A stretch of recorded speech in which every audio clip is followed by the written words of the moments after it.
Hello friends, UGC net knowledge point में आप सभी का स्वागत है। आज हम कर रहे हैं UGC net paper 2 public administration के चैप्टर वाइज जो है एम लक्ष्मीकांत की बुक में से चैप्टर 6। आइए स्टार्ट करते हैं। चैनल पर नए हैं तो चैनल को जरूर सब्सक्राइब करें, लाइक एंड शेयर करें। आज हम पढ़ेंगे फ्रांसीसी लोक सेवा। उसका इतिहास क्या है। ऐतिहासिक तौर पर फ्रांस उच्च स्तर के केंद्रीकरण की धरती रही है, जिसमें सारी शक्तियां सम्राटों के हाथों में केंद्रित थी। इसने एक केंद्रीकृत प्रशासनिक प्रणाली को जन्म दिया, जिसके अंतर्गत लोक सेवा की स्थिति मजबूत थी। लंबे समय तक राजनीतिक अस्थिरता भी फ्रांसीसी समाज की एक विशेषता रही है, जिसने फ्रांसीसी लोक सेवा को शक्तिशाली स्थिति प्रदान करने में महत्वपूर्ण भूमिका निभाई है। चूँकि लोक सेवक शक्तिशाली स्थिति का उपयोग करते रहे थे, अतः फ्रांस को लोक सेवा राज्य या प्रशासनिक राज्य भी कहा जाता है। ऐतिहासिक रूप से फ्रांस में लोक सेवा में प्रवेश के लिए पदों की बिक्री की प्रणाली मौजूद रही है। वहाँ पे क्या है, पदों की बिक्री की प्रणाली वहाँ पे मौजूद है। कहाँ पे, फ्रांस में।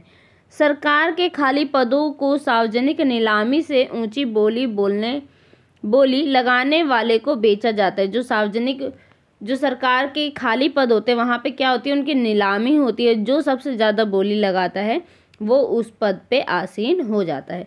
दूसरे शब्दों में कहें तो सरकारी पदों को निजी संपत्ति का रूप माना जाता था, जिससे बेचा या खरीदा जा सकता था। भर्ती के इस तरीके के निम्न लाभ थे। क्या लाभ था इसका। इससे अमीर लोक सेवक बन जाते थे। जो अमीर लोग हैं वो क्या बन जाते थे, लोक सेवक, यानी सरकारी कर्मचारी बन जाते थे। इससे सरकार राजनीति हस्तक्षेप और संरक्षण से मुक्त रहती थी। जो राजनीति हस्तक्षेप होता था उससे क्या होती थी, सरकार मुक्त रहती थी। इससे सरकार को भारी राजस्व मिलता था। इसके नुकसान क्या थे। इससे लोक सेवा जन सेवा के बजाय राजसी सेवा बन गई। सेकंड है, ये गैर जनतांत्रिक थी, क्योंकि इससे लोक सेवा में गरीबी को प्रवेश का अवसर नहीं मिलता था। जो गरीब लोग थे वो उसमें नहीं जा पाते थे। थर्ड पॉइंट है, इससे प्रत्याशियों की योग्यता और क्षमता पर ध्यान नहीं रखा जाता था। यानी जो प्रत्याशी है जिसने ज़्यादा बोली लगाई है उसकी योग्यता क्या है, अमीर तो है पर अगर योग्यता नहीं है तो फिर उससे क्या होगा। तो इससे क्या होता था, उनकी जो योग्यता होती थी और क्षमता होती थी उस पर कोई ध्यान नहीं दिया जाता था। पदों की बिक्री इस प्रणाली के अतिरिक्त लोक सेवा में प्रवेश दो अन्य पद्धतियों से भी हो सकता था। भेंट यानी उपहार के रूप में और विरासत के रूप में। किस रूप में, विरासत के रूप में। 1789 की फ्रांसीसी क्रांति ने उपरोक्त प्रणालियों को समाप्त कर दिया। जो 1789 में फ्रांस में जो क्रांति हुई थी उससे क्या हुआ, सारी चीज़ें चेंज हो गई और लोक सेवक की हैसियत में आमूल परिवर्तन ला दिया गया। वह अब सम्राट का सेवक नहीं बल्कि राज्य का सेवक हो गया था। उत्तरवर्ती शासकों ने लोक सेवा प्रणाली में जनतांत्रिक और वैधानिक तार्किक तत्वों को प्रविष्ट किया, परंतु 1946 तक फ्रांसीसी लोक सेवा एक राष्ट्रीय संस्था के रूप में उभर नहीं पाई। जब 1946 में क्या है, राष्ट्रीय संस्था के रूप में वहाँ की लोक सेवा है वो नहीं उभर पाई है और एक विभागीय संस्था ही बनी रही। कार्मिक प्रशासन के विभिन्न पक्षों की देखभाल करने के लिए कोई केंद्रीय यानी राष्ट्रीय संस्था नहीं है। कहाँ पे, फ्रांस में। 1946 के सुधार, क्या सुधार हुए थे वहाँ पे। 1946 के लोक सेवा अधिनियम ने फ्रांस की लोक सेवा में सुधार लाने के लिए निम्नलिखित उपायों की व्यवस्था की थी।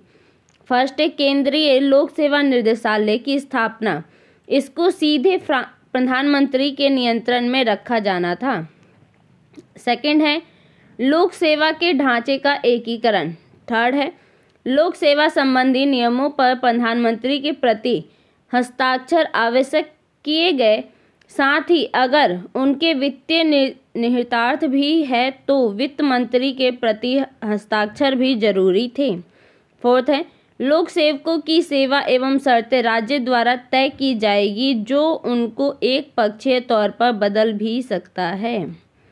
फिफ्थ है, लोक सेवाओं का विभाजन 4 वर्गों में किया जाएगा, विशेषीकृत कार्य, अविशेषीकृत कार्य, नियोजन एवं निर्देशन कार्य और क्रियान्वयन के कार्य। उपरोक्त उपायों के लागू होने से फ्रांसीसी लोक सेवा एक राष्ट्रीय संस्था बनकर उभरी और इसकी विभागीय प्रकृति खत्म हो गई।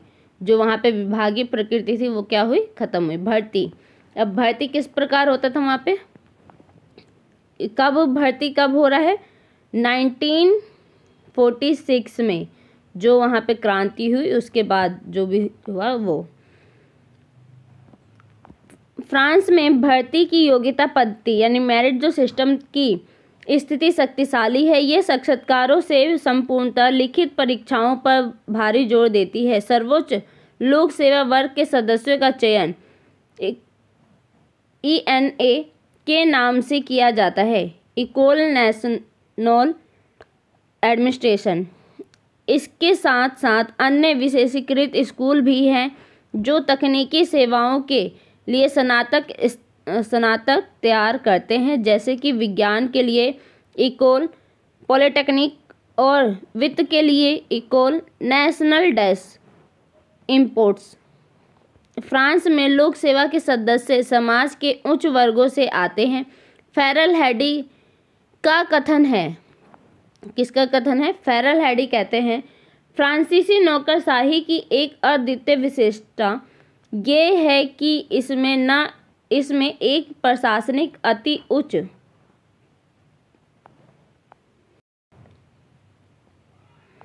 वर्ग मौजूद है, जिसका गठन ऐसे समूहों के सदस्यों से होता है जिन्हें ग्रेड कॉर्प्स कहते हैं, और अधिकांश मामलों में यह अपनी उत्पत्ति नेपोलियन काल से जोड़ते हैं। इनमें तकनीकी और गैर तकनीकी दोनों प्रकार के दल कैडर शामिल है। तकनीकी दल के उदाहरण हैं कॉर्प्स डैश माइस और कॉर्प्स डैश पार्ट्स एंड चाउसेंस, जबकि गैर तकनीकी दल है कौंसेल डे इटेट। ख पॉइंट है इसका कोर्स डैश कंपार्ट्स और ग पॉइंट है इंस्पेक्शन डैश फिनेसिस। राष्ट्रीय प्रशासनिक स्कूल ENA की स्थापना 1945 में पेरिस में हुई थी। ये फ्रांस के केंद्रीय भर्ती और केंद्रीय प्रशिक्षण एजेंसी का काम करता है। फ्रांस का प्रधानमंत्री इसका सीधा नियंत्रण और देखरेख करता है। इसके कार्य निम्नलिखित हैं। क्या कार्य हैं इसके, यह लोक सेवा में भर्ती के लिए खुली प्रतियोगितात्मक परीक्षाएं संचालित करता है। इसके द्वारा तैयार की गई सूचियों के आधार पर नियुक्तियां की जाती है। अमेरिका और ब्रिटेन में यह काम क्रमशः कार्मिक प्रबंधन कार्यालय यानी OPM तथा लोक सेवा आयोजन यानी CSC द्वारा किया जाता है।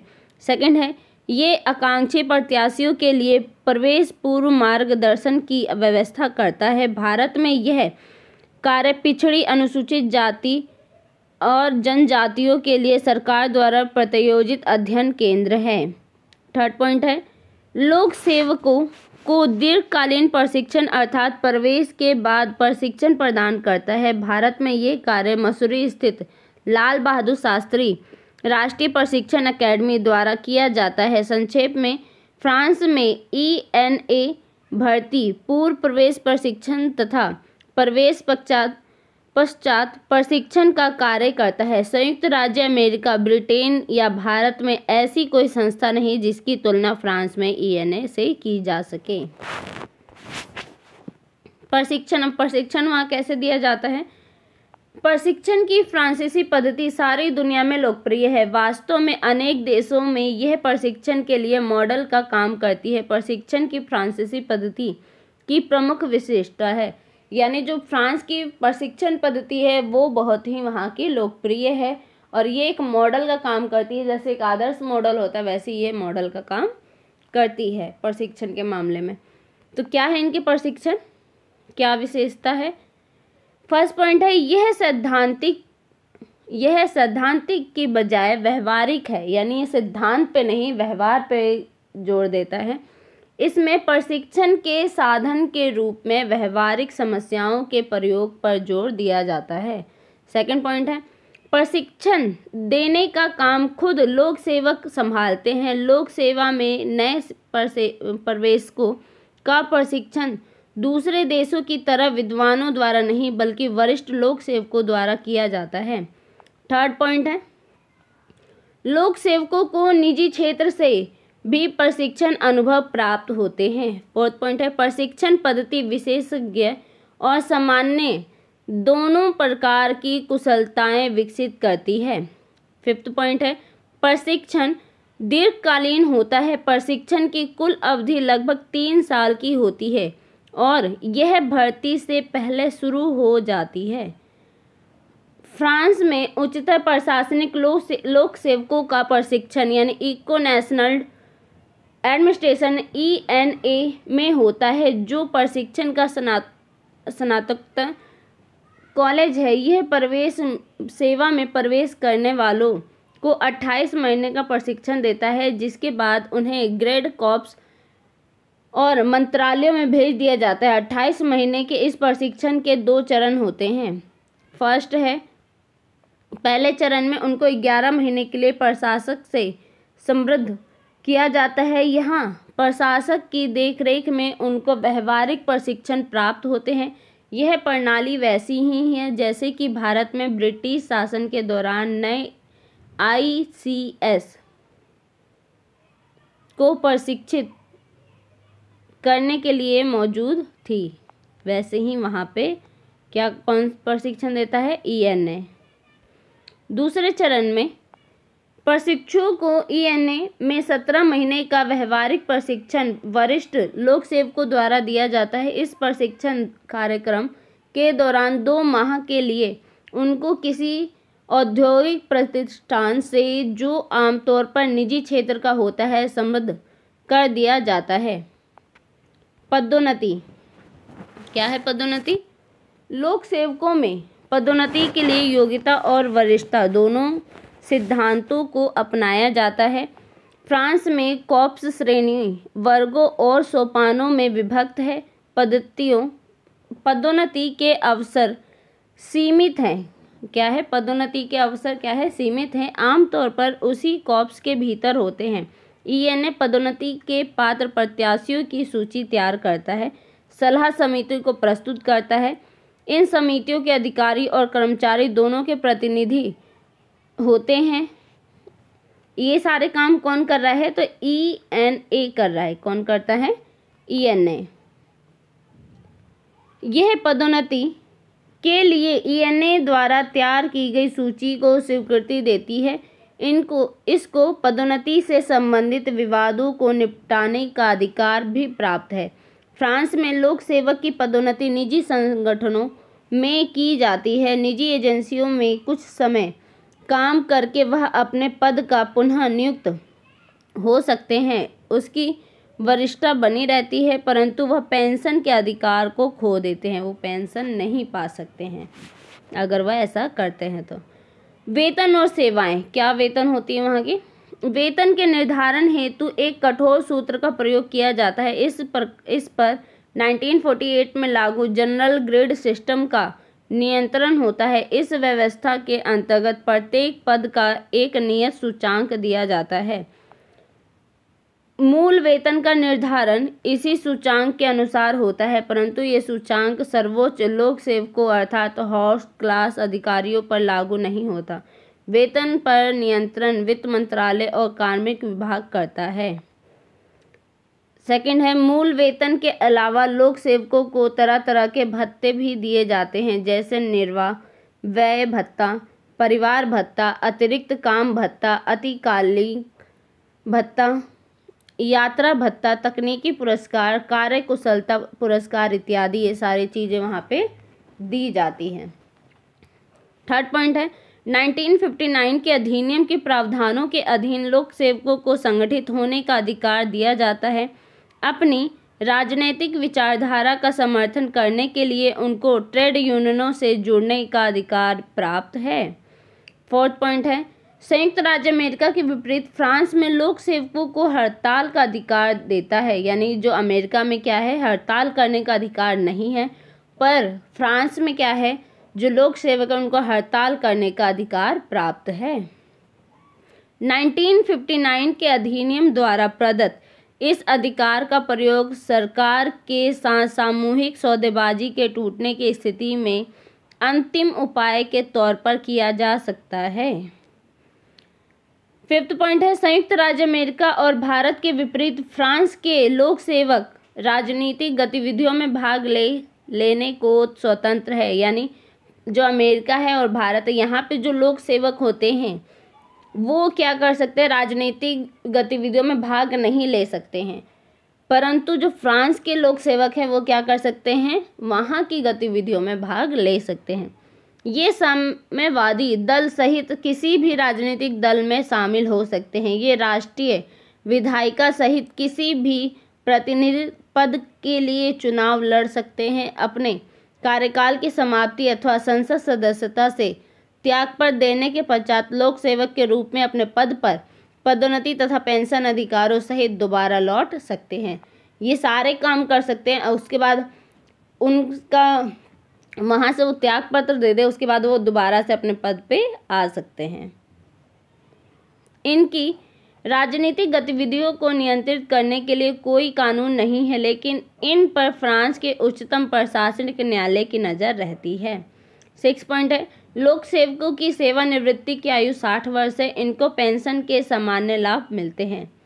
सलाह तंत्र, सेवा संबंधी मामलों पर कर्मचारियों के साथ साथ विचार विमर्श और समझौता करने के लिए फ्रांस में 3 प्रकार की एजेंसियां हैं। उनकी स्थापना ब्रिटेन के विक्टर परिषद की पद्धति पर की गई है और इनमें सरकार तथा कर्मचारियों के प्रतिनिधियों की एक समान संख्या होती है। ये एजेंसियां निम्न है। कौन कौन सी एजेंसियां होती हैं? फर्स्ट है, लोक सेवा के प्रत्येक अंग के लिए संयुक्त प्रशासनिक आयोग होता है। सेकंड, प्रत्येक विभाग में संयुक्त तकनीकी समिति होती है। थर्ड है, सार्वजनिक सेवा की उच्चतर परिषद जिसकी अध्यक्षता फ्रांस का प्रधानमंत्री या लोक सेवा मामलों का मंत्री करता है। इसका सरोकार कार्मिक नीति, सेवा शर्तों, उपरोक्त 2 एजेंसियों की गतिविधियों के समन्वय और अनुशासनात्मक निर्णयों के विरुद्ध अपीलों से जुड़े सभी मामले से है। नेक्स्ट है फ्रांसीसी प्रशासनिक न्यायालय, फ्रांस एडमिनिस्ट्रेटिव कोर्ट। अब क्या कोर्ट के बारे में क्या है, कोर्ट वहाँ का कैसा है?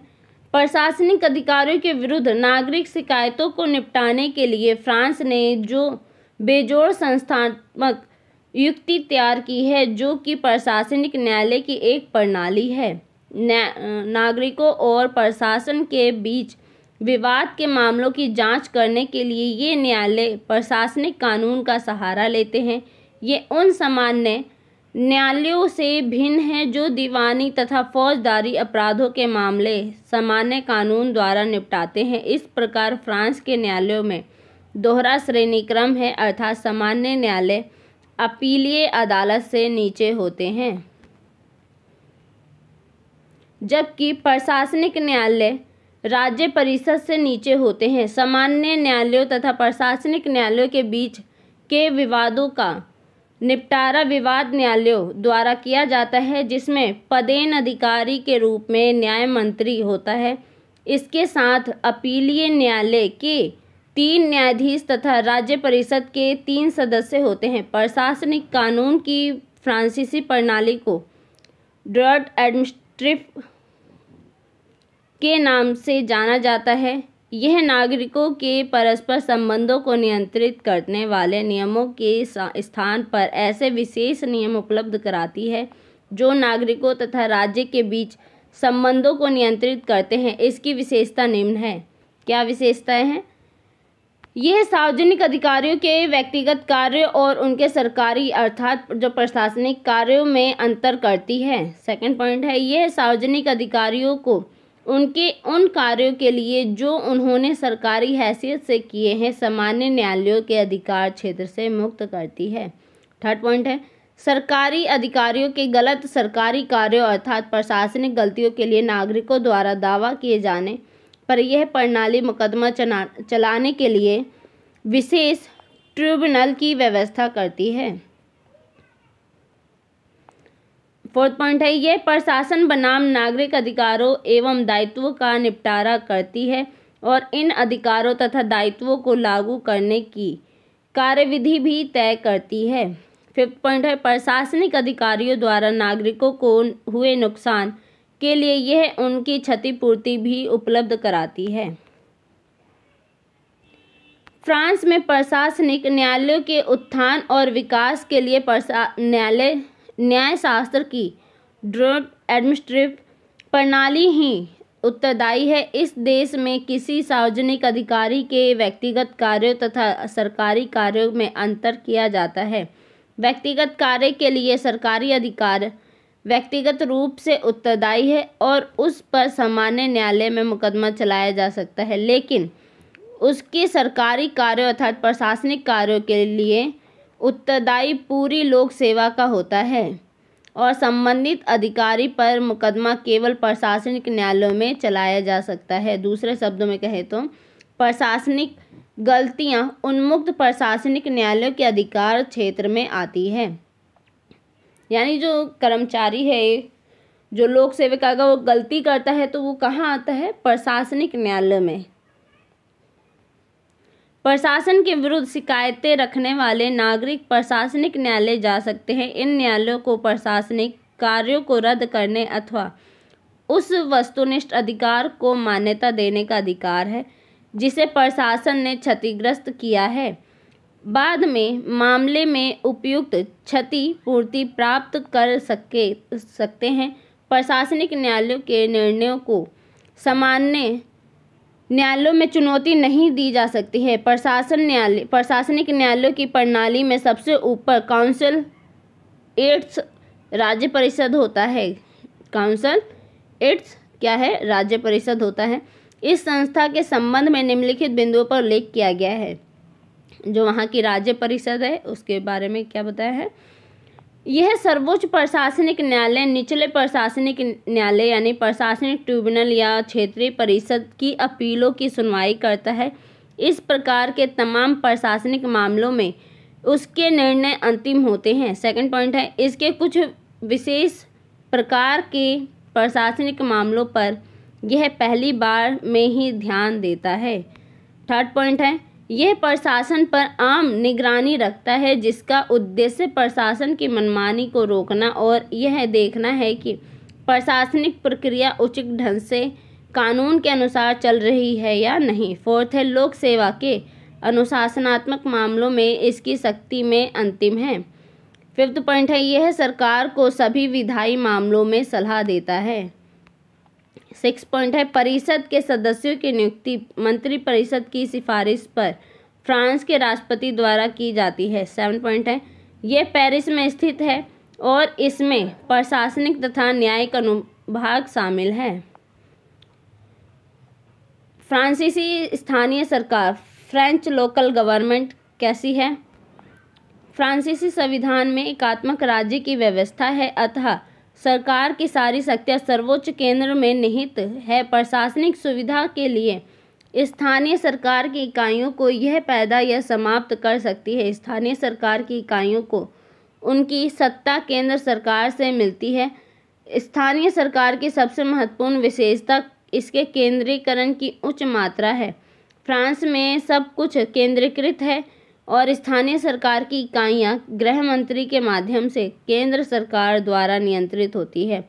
इस मामले में अंतिम अधिकार गृह मंत्री को ही है, अतः स्थानीय सरकार ना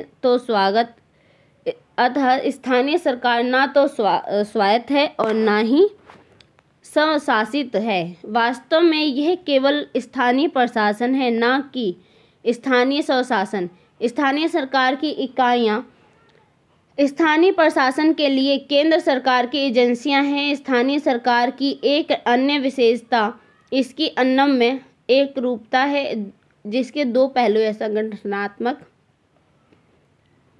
प्रतिरूप और शक्तियावक कार्यकलाप। संपूर्ण फ्रांस में एक ही प्रकार के निर्वाचक परिषदें हैं और एक से प्रशासक, उप प्रशासक तथा महापौर, एक जैसी कानून और पुलिस तथा एक सी स्कूल प्रणाली और शिक्षा है। वर्तमान में फ्रांस में स्थानीय सरकार की 4 प्रकार की इकाइयां हैं। फर्स्ट है डिपार्टमेंट या विभाग, सेकंड है एरोंडाइजमेंट या प्रांत, थर्ड है कैंटन या उपमंडल और फोर्थ है कम्यून या परगना। स्थानीय सरकार के लिए फ्रांस के पूरे क्षेत्र को पहले अनेक विभागों में बांटा गया है। प्रत्येक विभाग को आगे अनेक प्रांतों में उप विभाजित किया गया है।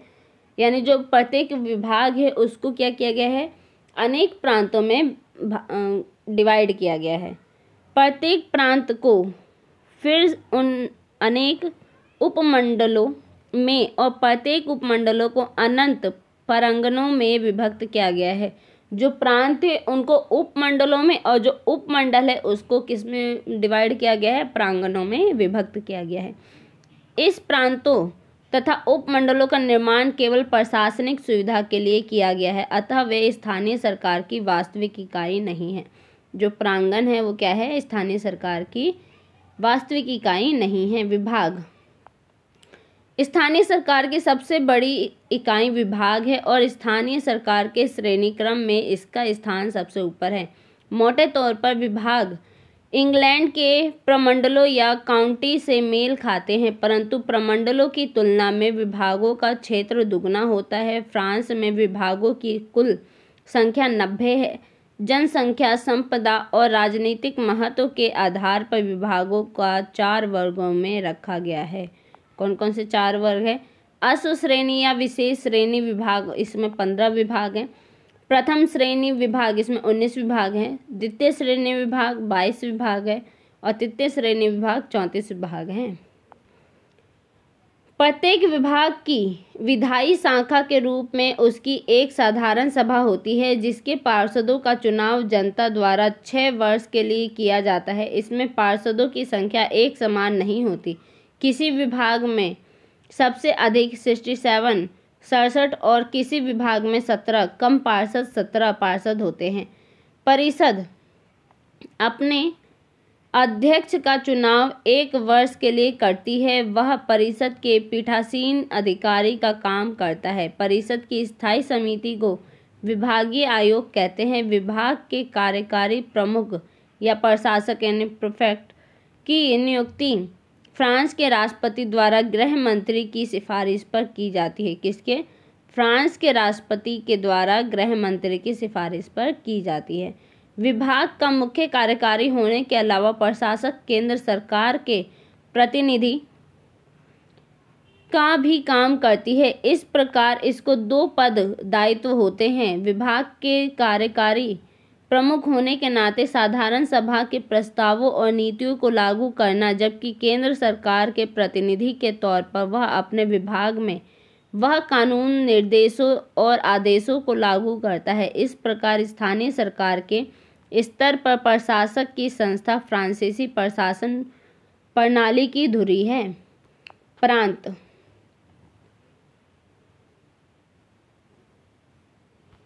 प्रत्येक विभाग 3 या 4 प्रांतों अराउंडिसमेंट में बटा होता है। यह पूर्णतः प्रशासनिक विभाजन है। इसका कोई नियमित व्यक्तित्व नहीं होता, ना ही इसका कोई निर्वाचित परिषद होता, अतः यह स्थानीय सरकार की वास्तविक इकाई नहीं होता। इसका मुख्य कार्य है विभाग में प्रशासनिक बोझ को कम करना और आसान करना है। इसका प्रमुख एक उप प्रशासक होता है जो विभाग के प्रशासक के प्रतिनिधि के रूप में काम करता है। विभाग की तरह प्रांतों को भी 4 वर्गों में रखा गया है। अश्व श्रेणी, प्रथम श्रेणी, द्वितीय श्रेणी और तृतीय श्रेणी। नेक्स्ट है उपमंडल। प्रत्येक प्रांतों को 9 उपमंडलों में विभाजित किया गया है। प्रांत की तरह उपमंडल भी पूर्णतः प्रशासनिक इकाइयां हैं, न कि स्थानीय सरकार की वास्तविक इकाई। इसकी भी ना तो कोई निगमित पहचान होती है और न ही कोई निर्वाचित परिषद। यह मुख्यतः सेवा और न्यायपालिका के प्रशासन के लिए एक प्रादेशिक इकाई हैं। ये विभागों की साधारण सभाओं के चुनाव के लिए निर्वाचन क्षेत्र का काम करती है। परिषद, विभागीय परिषद में एक पार्षद प्रत्येक उपमंडल से चुना जाता है। प्रांगना, परगना, स्थानीय सरकार की सबसे छोटी इकाई परगना है, कम्यून है। यह स्थानीय सरकार के श्रेणी क्रम में सबसे नीचे होता है। फ्रांस में परगना ने केवल किसी प्रांत के एक उप विभाग को बल्कि नगर, कस्बे, गांव या उपनगर को भी इंगित करता है। विभाग, प्रांत और उपमंडल के विपरीत स्थानीय सरकार की इकाई के रूप में परगना की ऐतिहासिक पृष्ठभूमि है और इसका अस्तित्व 1789 की फ्रांसीसी क्रांति से पूर्व रहा। वर्तमान में फ्रांस में 38,000 से ज़्यादा परगने हैं, परंतु सभी परगने नगरपालिका की समान संहिता से शासित होते हैं। इसका अर्थ है कि सभी परगना की सरकार की प्रणाली एक समान होती है, चाहे वो ग्रामीण हो, शहरी हो अथवा औद्योगिक हो। प्रत्येक परगने के विधायी निकाय के रूप में इसकी एक नगर पालिका परिषद होती है। इसके पार्षदों का चुनाव 6 वर्ष के लिए प्रत्यक्ष रूप से नागरिकों द्वारा होता है। पार्षदों की संख्या अलग अलग परगनों से अलग अलग होती है, जो अधिकतम 37 तथा न्यूनतम 11 है।